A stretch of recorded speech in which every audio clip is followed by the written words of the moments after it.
Smoking in the morning air, temples destroyed for nickels and gold, skeletons in archives, nothing left to cherish. Except the scars of war, emotional disability encroaching, mental instability taunting, divine interventions are knocking, the end looks so near.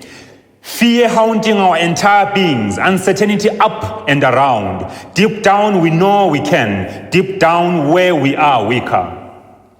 Hope in sudden crumble, our faith is lying dead, our conscience bruised with pain, blood stains all over our soul, tainting our humanity, the blunders of the heydays, misconceptions about everything. We are not thinking straight, we are scared to death, we are dying, we are drowning deeper, we are sourly sicker, we need a healer, prickly as the weaker. Thank you so much. That was Ubuntu, the Raw Truth Unravelled.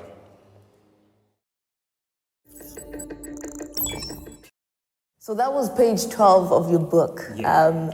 Please tell us more why you have chosen that specific section. I think this specific page speaks to me as an individual, and I believe that it speaks to each and every individual in the society. Considering the situations that we are finding ourselves in nowadays, there is COVID, there is economic downfalls in many African countries, it's crazy. Youth are depressed, unemployment, wars, political instabilities, climate change. A lot is happening, So this specific page speaks to each and every soul, each and every individual from the community, and I believe it expresses fully what is going on, the reality of the matter, the reality of the things that are happening in our communities. Yeah. Oh man, that's very inspirational. Mthulisi Ndlovu, so please tell us more about your upbringing and your humble beginnings in life. Mthulisi Ndlovu is a humble young man who was born in Plumtree, in a small town called Plumtree in Zimbabwe.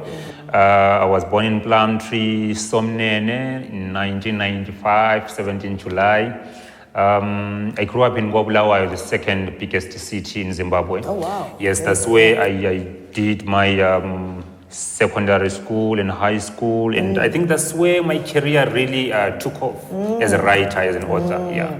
So when did you start writing then? I think I started writing when I was around 15, 16 years, thereabout. Wow. Yeah, and then I started taking myself serious when I was doing my last year, second and last year in high school.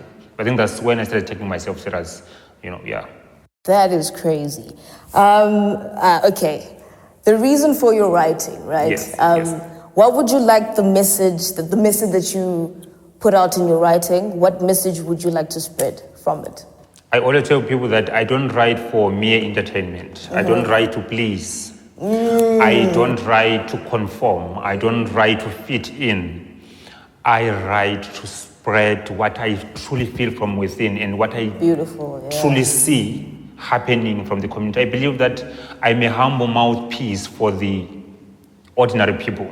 You'll find that most of my works are deemed controversial because I write about anything. I write mostly about the things that people think must not be said.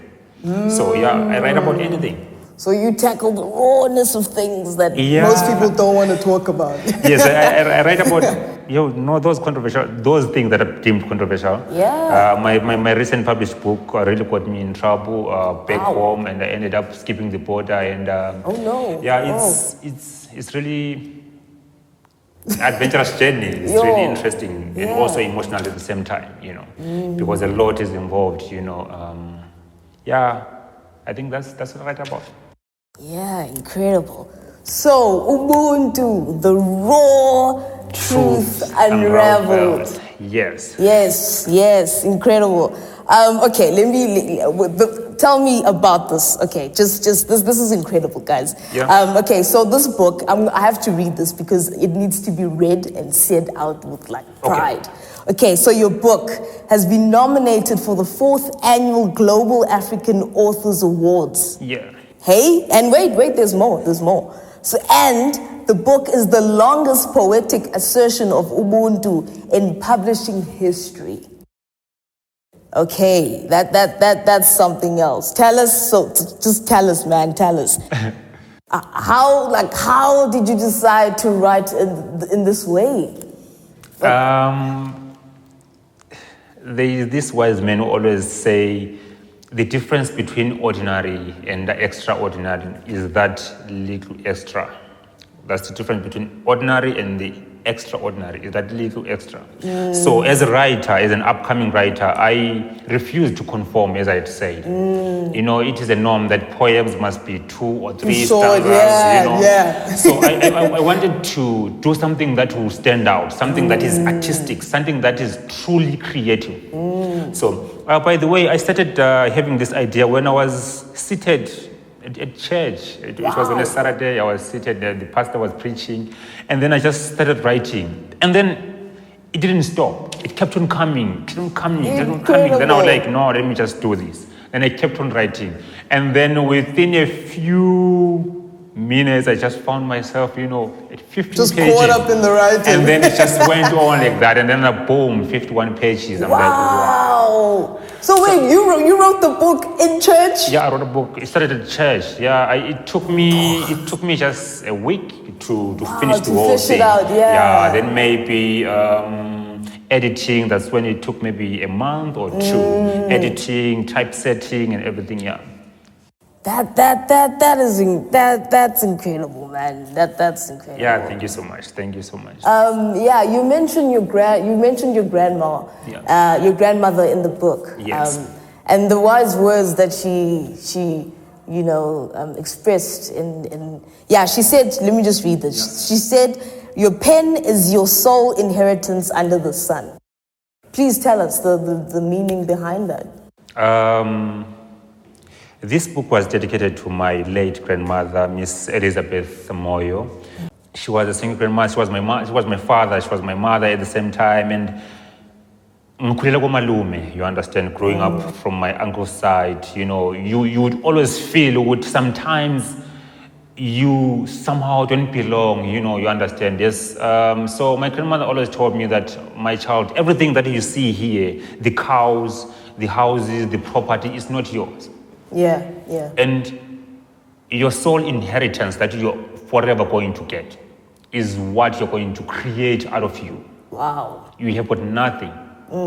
So I think my grandmother had realized that I've got a talent at a very tender age, but I didn't realize myself. I started recalling these words when I was a bit older. I started saying, okay, I think that woman knew where I was headed to. That's when she said, my grandson, Mthulisi, ilifa lakho qha emhlabeni lusiba, meaning your sole inheritance is your pen. So I started working hard. And today I think my pen and paper are really doing wonders for me. And I think I'm safe with my pen and my paper. Oh man, Mthulisi Ndlovu. Yeah, Ubuntu, the Raw Truth Unravelled. Thank you so much, Butwam. Thank you so much for inviting me here, and it's an honor being here. I feel really honored. Awesome. Thank you so much. Thank you so much.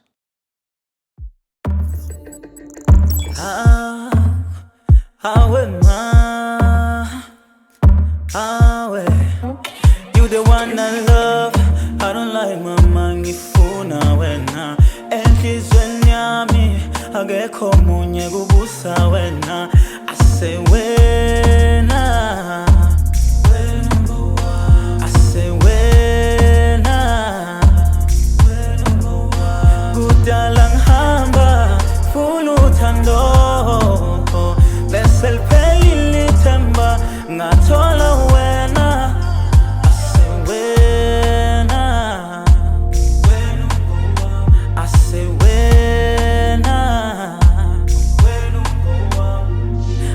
Met a girl like you. Walking tibane na benjele ne batalango tando. Kaimbela kona senyavuma. Ugututik pomniga wena ngiyabonga. Ubano ngangithathela wena. Fela uhlale nami. ungabanaki labo chomi ngoba bona bonke abafuna ukuthi mina nawe sijabule